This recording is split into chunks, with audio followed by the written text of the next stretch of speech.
Teddy Roosevelt is best known for securing America's natural wonders, a progressive Republican who believed in the common man. But there was a romantic side to the Rough Rider that CBS's own Mary Calvi is bringing to light. Calvi has ventured to the past before on her first historical fiction book, Dear George, Dear Mary, piecing together the relationship between George Washington and Mary Phillips through preserved documents. Her latest novel paints a picture of a young Theodore through real letters to and from his first love, who she believes helped influence him in his early years. We are following three big stories. When she's not delivering the news of the day. Now to meetings between the presidents of China and Russia. WCBS anchor Mary Calvi is seeking truths from our past. What is your fascination with history? Where does that stem from? You know, I think as journalists, we want to find the exclusive, whether it be today or 150 years ago. And it drives me, and especially when it comes to a woman's voice that needs to be heard. Her latest subject, love letters between Alice Hathaway Lee. I do love this one here. This is written by Alice, and she starts out, "My dearest Teddykins." And our Bull Moose president. Every letter is written to Teddy, which is interesting because Teddy Roosevelt didn't like to be called Teddy, although he clearly loved it from her. We met up at Theodore Roosevelt's birthplace in New York City. Did your view of Teddy Roosevelt change? Oh, yes. I mean, I had no idea. This man was a romantic. He's writing things like, "I worship you so that it seems desecration to touch you. No. I can hardly let you a moment out of my arms, my purest queen." Theodore Roosevelt was a passionate man. Calvi's new novel, If a Poem Could Live and Breathe, is not just a fictional take on the romance between Theodore Roosevelt and his first wife, but a deduction on her influence on him. Discovering these love letters that had not been published before was really what set the stage for the novel. Here these were, hiding in plain sight. They had been donated decades before, and really they have not had their time in the limelight. She found them by following the women in the family. They were in the family papers of Alice Roosevelt Longworth, their daughter. Nobody thought to look at the women's side of the story. Previous biographies had not been kind to Alice Lee. One biographer calls her uncomplicated, bland, incapable of spiritual growth, and says that if Alice had stayed in Theodore Roosevelt's life, he may have committed suicide from sheer boredom. Calvi thought otherwise. She crashed the gender barrier, went into an all-male social club at Harvard. Women did not do these things. She attended his boxing matches. I believe she was pushing him further to understand women's rights. Calvi contends his speech at Harvard's commencement in 1880 may have won her over. His first line, "I think there can be no question that women should have equal rights with men." He was calling for women to be lawyers. He was saying that women should keep their name upon marriage. He often talks, too, in this speech about what happens after marriage. They married months later, and he entered the New York State Assembly. They seemed blissfully happy. But then in February 1884, he would receive her final letter. "I'm feeling well tonight," she said, "but I am very much worried about your little mother. Her fever is still very high, and I'm afraid it might be typhoid." Her suspicion was correct. Teddy Roosevelt arrives at the house, and his brother answers the door and says, "Your mother is dying, and your wife is dying too."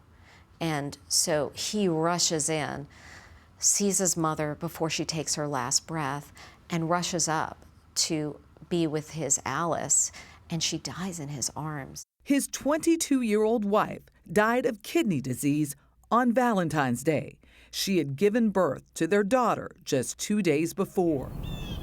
Roosevelt buried his mother and wife side by side at Greenwood Cemetery in Brooklyn, New York. When Alice dies, Theodore Roosevelt very famously writes a large X in his diary and writes, "The light has gone out of my life." You can see down here is Alice. Ed O'Keefe is CEO of the Theodore Edith, Roosevelt you wanna talk Presidential about Library Edith? Foundation. He was demonstrably depressed. He quit his job in the New York State Assembly after finishing his term, and he went to the Badlands of North Dakota. Yes, to become a rancher and a cowboy and to live what he would later call the strenuous life. But he went there to recover. It shaped his vision for this nation. When he is President of the United States, he preserves 230 million acres of land. He establishes 5 national forests. He establishes the first bird preserves. At the time, remember, this is a revolutionary idea. Roosevelt later married his childhood sweetheart, Edith Caro, who became a definitive First Lady. She's the first to have a social secretary and establishes that tradition. She oversees the entire renovation of the White House. She's Theodore Roosevelt's key advisor. She will sit in on cabinet meetings and be a part of pretty much every major decision that he makes correctly. O'Keefe hopes history will honor all of the women who influenced this indelible figure. Sounds like he was incredibly lucky in finding the right woman for the right time. TR, perhaps ahead of his time, sadly, was someone who really loved, respected, and appreciated women's opinions, and that too has to be credited to Alice and to Edith. For Calvi, finding the new in what's old is an art in and of itself. So you have a Teddy quote at the top of the book. I have never done anything to deserve such good fortune. After losing her, do you think he ever regretted loving at all, this woman? That's such a question, isn't it? I don't see Theodore Roosevelt as that passionate, romantic man in his letter writing to other women, after Alice. Did he regret loving Alice? I believe not, because I believe it took him to the pinnacle of love that any man could experience. And if he had not had that, it may have been a different Theodore Roosevelt after Alice. And we all know the Theodore Roosevelt after Alice. But I have to say, this was a man who had a great deal of respect for his mother, her ideas, his sisters, their ideas, and naturally the women, the wives in his life. Be right back.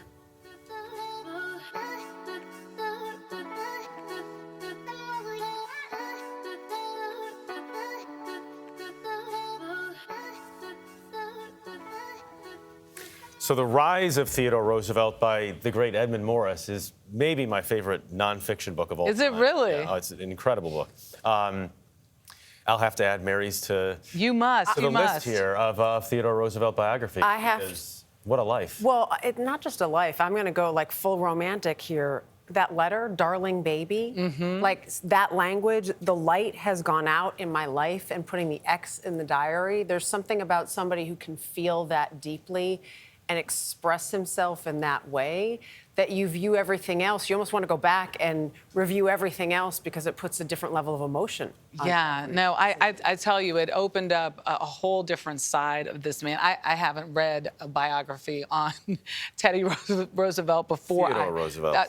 I know he hated the word. He hated Teddy. But we he all hated love Teddy, but Bears, we love which Teddy. we got We all from love Theodore Teddy. A true Roosevelt, politician. right. He didn't mind the name, the nickname, when it came to getting the votes. But I will say that it's so wonderful that you are piecing together someone's history and understanding them in a renewed light. It gives such flavor and such understanding. Context. Yeah, totally.